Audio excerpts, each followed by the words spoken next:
John Green is one of the best new authors, and I'm sure you've heard of one or more of his novels, unless you live under a rock, such as Looking for Alaska or The Fault in Our Stars. Flip the slide. John Green is not only a writer, but a cinematographer, a YouTuber, and a radio writer. He also occasionally participates in public speaking.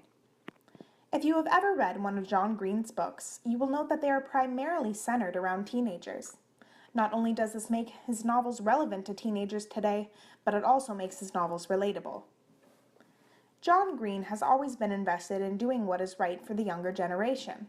He believes that adolescents' emotional depth gets underestimated by most adults, which is nice to have such an influential adult on our side. John doesn't only impact the world with his writing, but he also partakes in many charities and fundraisers ranging from mental health awareness to clean water in Africa. As a child, John was bullied rather severely, causing him to be isolated and alone as a child. Not only does John have a positive outlook on his past, but he also believes that without it, he wouldn't be the writer he is today.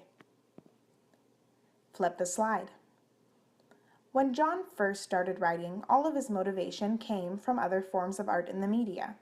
These being Rushmore, a movie that has been tremendously influential on John's views of adolescence.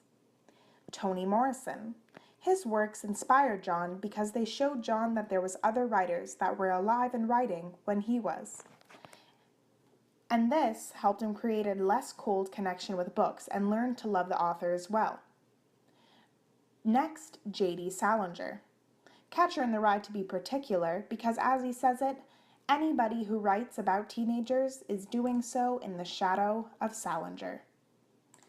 And lastly, This Bloody Mary is the last thing I own, because it taught John that publishing isn't a chance at immortality, but a way to become a voice among many in a big conversation about art and meaning.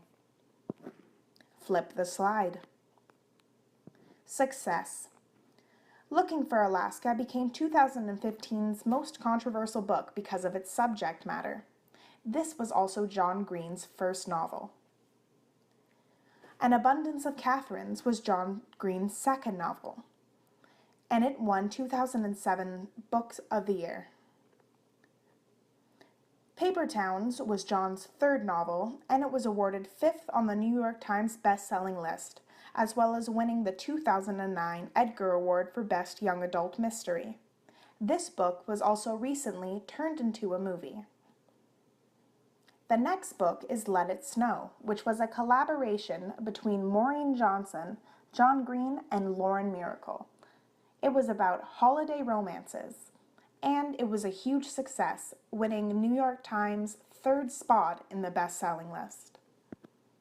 And lastly, The Fault in Our Stars, which is John Green's best-selling novel. This novel was an amazing one. It also had a movie adaptation, and it's won #1 New York Times bestseller, #1 Wall Street Journal bestseller, #9 in the bookseller, and #1 IndieBound bestseller. Overall, John is an amazing writer, and his works impact the lives around him in such a positive way. John has taken the experiences that he has had in life and only looked at the positive side, showing that creativity is all about the mindset and the determination.